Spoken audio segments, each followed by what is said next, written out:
Hello everyone! Paano nga ba ako nakarating sa bansang New Zealand? December 26, 2023, nang nag-decide ako na mag-stay for good sa New Zealand kasama ang mister ko. Iniwan ko ang buhay na meron ako sa Pilipinas, ang pamilya ko, ang trabaho ko, ang mga kaibigan ko, at yung environment na nakagisnan ko sa Pilipinas. Wala sa hinagap ko kung ano ang meron sa bansang New Zealand. Ang alam ko lang, tahimik, fresh air, hindi polluted, at maganda yung lugar na yon. Kumbaga, very greeny pasture. At saka, maraming baka at tupa. Totoo yun. Nung makarating ako dito, mas marami pa ang baka at tupa kaysa sa mga tao.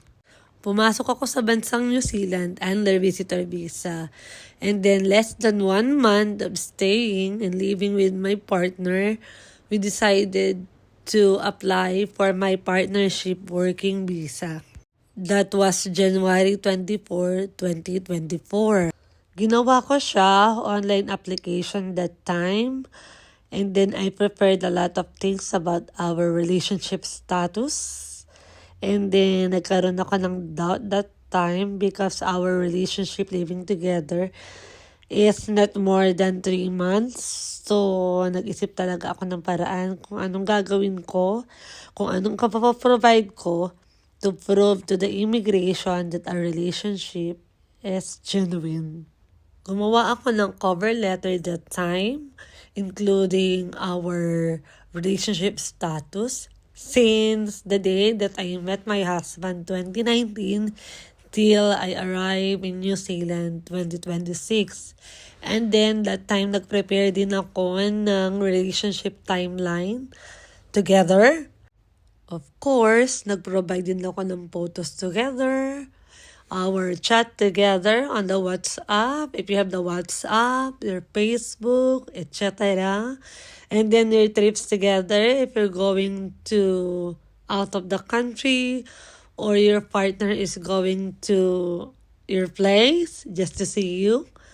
That's really a very good proof na genuine ang yung relationship with your partner. Nung na-provide ko na lahat, ang hinihingi ng online application for my partnership working visa, sobra-sobra talaga ang dasal ko that time. Lahat atin ng santo tinawag ko na because may maliit lang talaga yung chance ako na ma-approve because of our living together. So, nag-pray talaga ako na hopefully ma-approve yung partnership working visa ko because if not, uuwi ako ng Pilipinas at mag-a-apply ulit ng panibagong visitor visa just to enter New Zealand. After a long time of waiting for my partnership working visa, sobrang naiinip na talaga ako. Kasi March 26, 2024, ma-expire na yung visitor visa ko. If hindi ako mag-grant for my partnership working visa, uuwi talaga ako. So we have no other choice. And then my husband said to me, we have no choice and then you really need to buy a return ticket going back and then apply for another visitor visa. So nalungkot talaga ako that time kasi sayang yung pera, yung pagod, yung puyat. Lahat ng pinaghirapan ko, lahat ng write-ups ko, andon. So sabi ko, sayang naman yun kung hindi ako maa-approve. And then, at eto na nga, March 15, 2024, nag-open ang husband ko ng email, ng inbox niya, 7 o'clock p.m. Birthday pa yon ng kapatid ko. So, ang lungkot-lungkot ko kasi sabi ko, 10 days na lang, uuwi na talaga ako. Wala pa rin akong ticket pa uwi kasi nag-aantay talaga ako ng approval.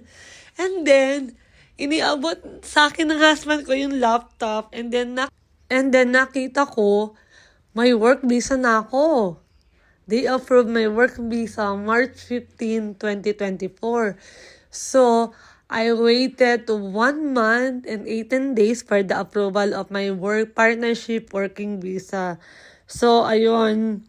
Dahil may work visa na ako, sasabihin ko naman sa inyo sa susunod na vlog ko kung paano ako nakakuha ng trabaho dito sa New Zealand. Napaka-challenging that time because recession time nang dumating ako sa New Zealand. So, lots of the hiring process was freeze that time.